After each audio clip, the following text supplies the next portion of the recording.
Okay, so hey everyone, and welcome back to another episode of The Vogue Global. This is where we connect with global first entrepreneurs and remote work experts from all around the world. And our guest today is Vivian Wang, founder and CEO at Lendit. Vivian, thanks for joining us today. Thanks for having me. Yeah, absolutely. So, Vivian, before we start, could you please briefly introduce yourself and maybe tell us about the journey that led you to where you are now? Sure. A little bit about me and kind of how I got to where we are with Landed. So, my parents immigrated to the US from China, and their first two jobs were being a dishwasher and a waitress at a local Chinese restaurant. And that was kind of where I first got exposed to this whole hospitality world. It's a crazy world, there's a lot going on in it.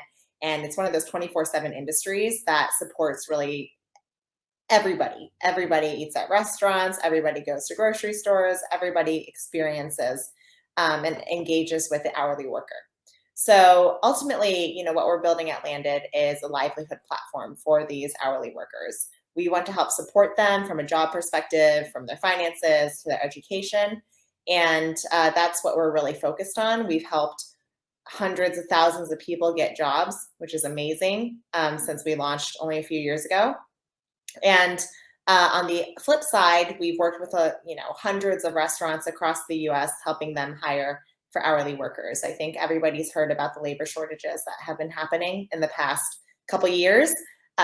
In truth, sure, that's kind of happening, but ultimately, there's a lot of work to be done in thinking about bringing on the best talent to that hourly world and to the restaurants and hospitality groups that we work with.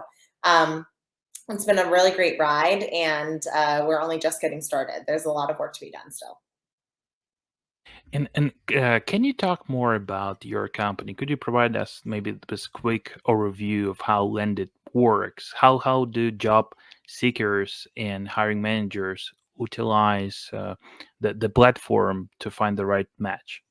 Yeah, so we cover for our employers that we work with. So we work with brands like Chick-fil-A, like Panera, Cava, Tim Hortons, Jose Andres Group. So we really run the whole gamut from quick serve all the way to full serve hospitality. And what we do is we cover the sourcing, the vetting, the engaging, and the interview setup for these roles. So we help do with it what we call within four wall hiring, so team members up to managers, and we find them and we leverage our generative AI and our human team to vet the candidates on custom vetting criteria based on the employer's need to haves, their nice to haves, and we do all the pre-screening over text message with candidates before they reach managers for interviews. I mean, general managers in a restaurant hospitality setting are super, super stretched thin. I mean, after COVID, now they have not only are they managing the guest experience, but the product that they're serving guests, so the food, the beverages. They also have new hygiene practices, and then on the side, they have to be a full-time recruiter because the restaurant industry sees about 150% average turnover in their staff a year. So think about hiring 1.5x your entire staff every single year. It's really it's a super fast-paced industry. So we just make sure that they have reliability when it comes to staffing their restaurants and their stores so that they can, stay open. They don't have to cut hours. They're able to service their guests. And as far as I know, right now you have around 100K blue collar workers, right? And like you mentioned, you're also partnering with top employers like Kawa, and you have become like a trusted partner in this industry. So, what factors have contributed to your success in building these partnerships with those top brands, and how does Lendit differentiate itself from other players in this field? Can you talk about that? Sure. So we actually have nearly a million hourly workers on our platform now. So we've been growing super fast. But the way that we think about like being a strategic partner to the brands is that ultimately, I think the COVID like really turned the entire hospitality industry on its head because now um, hospitality companies are thinking through, okay, how do I become a preferred employer? Amid a structural shift in the worker, 70% of hourly workers are now Gen Z. So if 70% of them are Gen Z, you have to kind of meet them on the platforms where they really are. So when we think about partnering strategically with our brands, we think about, what are they doing right now to become a preferred employer so that they're competitive in today's job market, where, any hourly candidate could work at DoorDash, they could do a gig economy job, they could go work in warehousing, they could go, take a remote job in customer support. There are a lot of different places for them to go. Why do they decide to come to work at our clients and our partners' stores? So we think a lot about how do you position yourself as a preferred employer. And we measure that from like the entire candidate life cycle. So from the moment someone applies for your job to the moment they end up leaving the job, or when they stay, what does that actually look like from their experience? And I think a lot of technology companies, for example, like we think a lot about like our employee happiness, our employee NPS, things like that. Those types of concepts are starting to enter into our clients' world, and we're there to kind of help guide them amid all the different changes that are happening to their industry. Cloud kitchens are popping up, drive-throughs are becoming more important. Chipotle is even introducing drive-throughs, which is new. We have robot pizza makers, robot, restaurant companies. You have all this, innovation with virtual brands going out of their back of house. So there's a lot of stuff that's happening. And meanwhile, like, Amazon and logistics companies are on the rise. Like warehousing jobs has increased nearly 600% year on year. So there's a lot of like structural shift in that hourly world. And we just need to make sure that we're staying on top of those and advising our clients on how to best position themselves. Yeah, that sounds cool. And you mentioned that I guess it was in one of your interviews or on one of your podcasts. You mentioned that automation and AI can help tackle commodity tasks in the restaurant industry, right? Allowing employees to focus on more fulfilling and high value roles, right? Can you provide some examples of how automation and AI can be applied in the service industry? Sure. So when it comes to actually hiring, right, if you have 150% turnover and each store has about 60 people on staff, that means that throughout the course of the year, you're hiring 90 people. So if you're hiring 90 people throughout the course of the year, then you're hiring like, nearly, about like anywhere from 8 to 10 people probably if you're on the if you're kind of staying within range, you're hiring about, 8-ish people every month. So if you're hiring 8 people every month, then you can think about the hiring funnel. You're not hiring everybody you interview, and you're not interviewing everybody who applies. So this means that any given month, we have to be engaging with nearly 100 people um, in order to get to those 8 hires. So engaging with nearly 100 people. Now, when candidates apply, they typically apply to 14 jobs in one sitting. That means that in order to stay competitive, you have to get back to candidates immediately. So within 1 to 2 hours at most, because everyone's super impatient nowadays, right? Especially if you have so many options. So when we think about using AI, it's about speed and it's about quality. So from a speed perspective, AI can respond immediately. As soon as someone applies, we're able to engage with them and deliver a personalized conversation to their phones.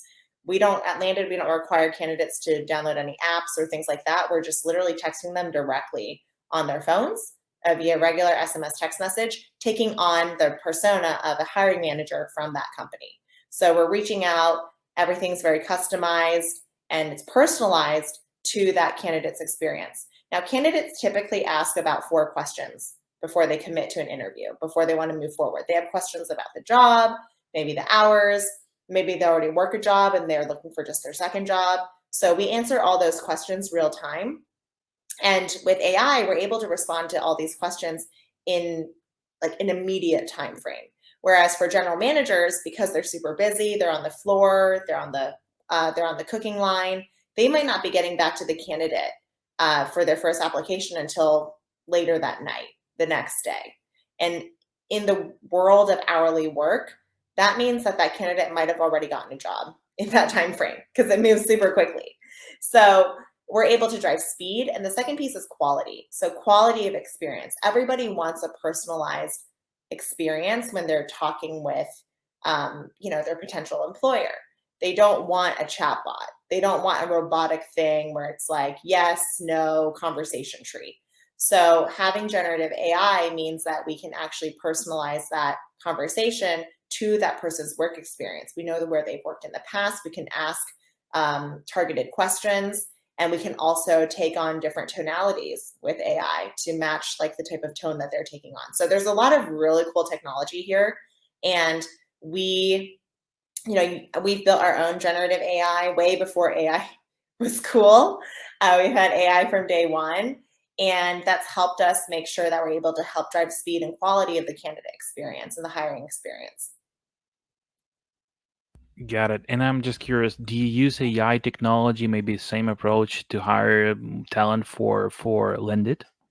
So we do not use that same approach for us because for us, like, we're not hiring as many people every month. So for that, we do kind of we do use some of the same ideas, right? Like there's still like from a hiring perspective, there's like a need to have and nice to have framework. And then there are like different conversion metrics through your hiring funnel. So then I don't need everyone to get to the interview stage, but like what are the parts of the interview that we want to introduce to make sure that we're really vetting for those need to have characteristics to join Landed for the different roles. So for restaurants, they're needing to text back and forth with 100 people per location every month. Thankfully for us, in the tech world, we don't have as high turnover as 150% from hospitality. Yeah, that's true.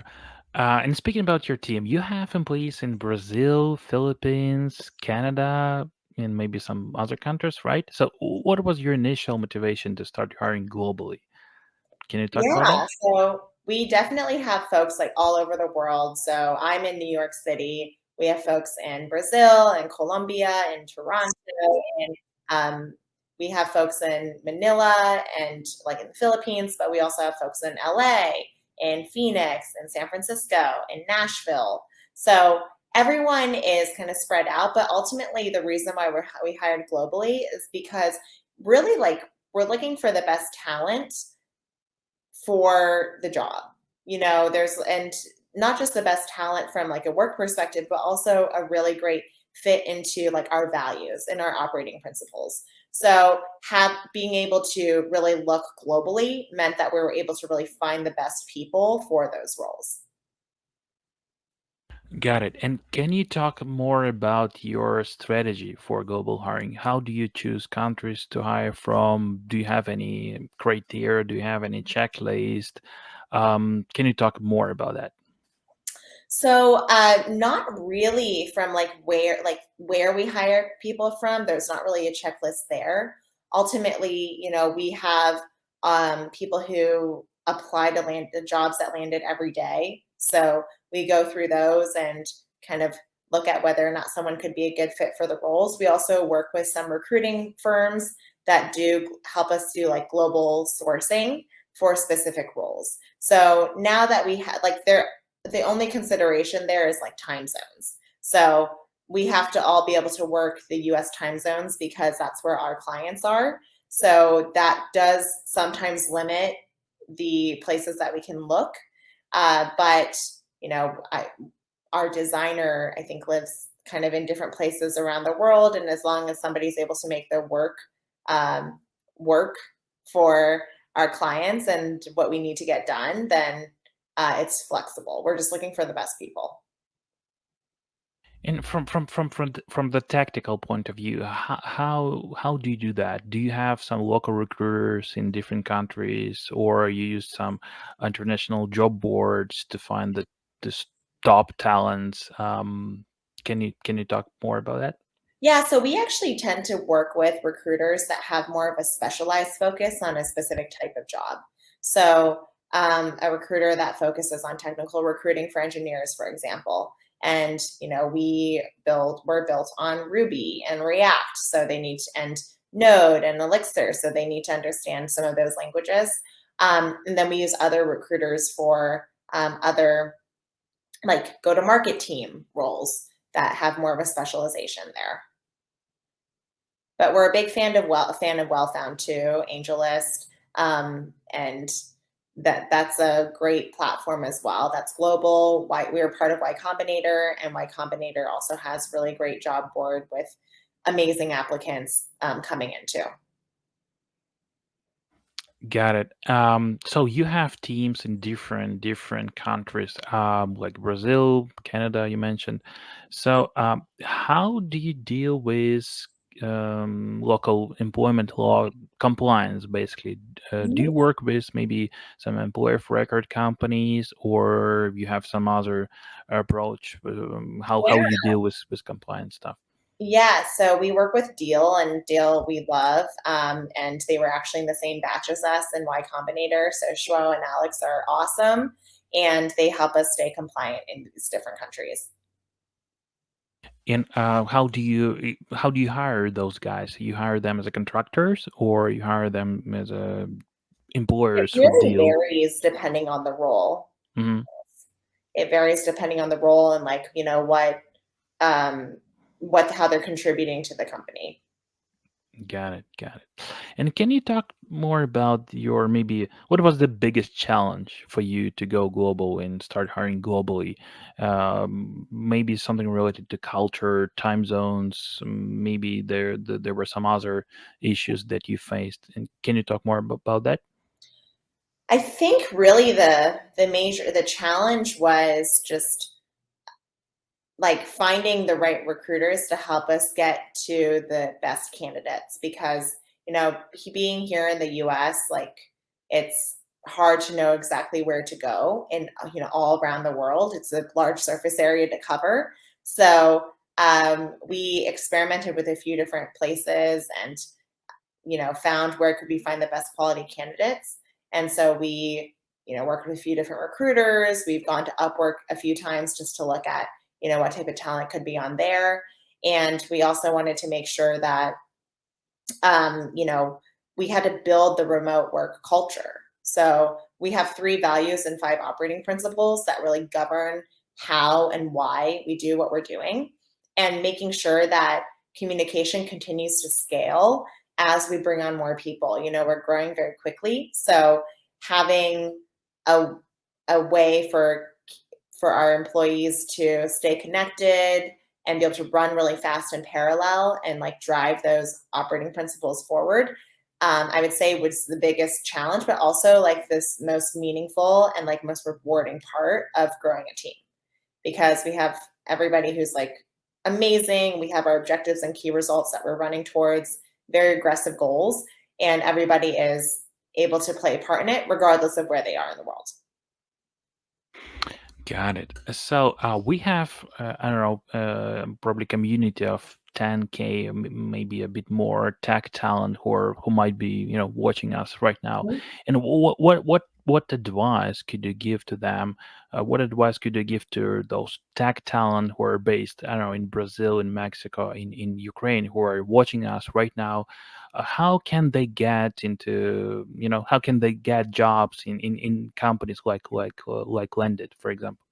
Sure. So I would say do your research on what it is that you actually like want to be doing, what stage company, what industry you want to be working on, what role is actually the best fit for you, and then just reach out and make sure that your reach out is stands out. Like don't send a templated cover letter with a actually do your research on why that company is interesting to you. And there are many different ways to apply. Every single company has different ways, but for us, you can actually just, even if you don't see a role that's a good fit for you necessarily, you can just email us at careers@gotlanded.com and let us know why you're interested in Landed.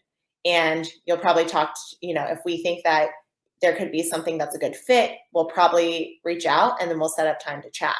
So just go ahead and reach out and make sure that you follow up because, you know, especially for seed stage and Series A companies, there's a ton going on. And most of the time, they don't have a dedicated recruiter where their entire job is just reviewing inbound, resumes and sourcing candidates. So make sure that you follow up, try different channels. It's kind of like sales. You're selling, yourself and your skills. Email, use LinkedIn, find them on Wellfound, find them on, wherever they're posting their jobs, and try to come in through different angles, but make sure that your outreach is personalized. Maybe add a video where you talk about it. We actually ask a lot of our candidates to send in videos so that we can get a sense of their communication skills, their personality. You can learn a lot more about a person than through just, a paper resume that might not actually let their personality shine through. Yeah, that's a good one. And probably the last question that I have, I guess I saw that on your website. So Lendit focuses on the three pillars as far as institute on the Hmm. of the like a livelihood economy: finding a job, financial wellness, and upskilling. Right. So Yes. you mentioned somewhere in your interviews that you have been primarily focused on helping those workers to land jobs. Can you Yes. tell us more about your plans and maybe strategies for addressing the second pillar of financial wellness? Absolutely. So 25% of hourly workers are either unbanked or underbanked. So there's a huge gap in the financial literacy and financial wellness that people are in the hourly space are exposed to. So there are a lot of super predatory financial companies like check cashing shops, predatory lenders, like these loan sharks that really prey upon the lack of potential knowledge about financial wellness in this population. So what we're going to be thinking about a lot is, what are the different parts of financial wellness and how do we gamify that to drive more saving activity, to drive good behaviors on managing budgets, things like that. So um, when a candidate comes onto Landed, the baseline, the fundamental structure of your livelihood rests on, your job. It's how you make your income. It's how you support yourself. So that's what we've been very focused on to start. And then once you get your job, then we know a lot about you, and we've already built that trust because we've gotten you that job. So then we think about, okay, how do I help you invest in your financial future? So what are you working towards? Maybe you're trying to build your credit.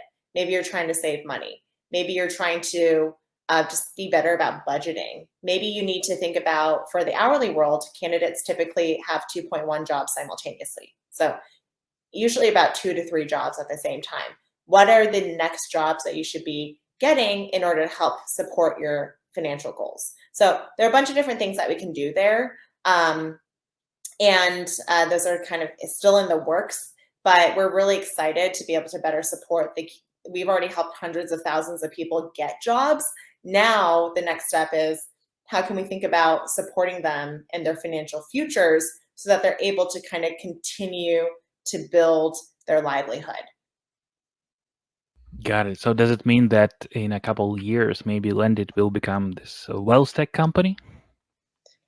I really think that there's no other company in the world that is thinking about the livelihoods of these hourly workers. So there are banks, there are education firms, there are for-profit, nonprofit education centers, schools, there are online classes, there are job boards, there are banks, but there's nothing really out there that thinks about these things holistically, and that's the platform that we're building. And it's really meaningful because there are nearly 2 billion hourly workers around the world. So there's a ton of work to be done to support that population. That's awesome. Okay, I guess we're good. So thanks a lot, Vivian, for sharing your insights on how your business works and how AI can help the restaurant industry, right? And these challenges and obstacles of global hiring, right? So we wish you and Lendit all the best in your journey. Thanks a lot for your time. Thank you, Vit.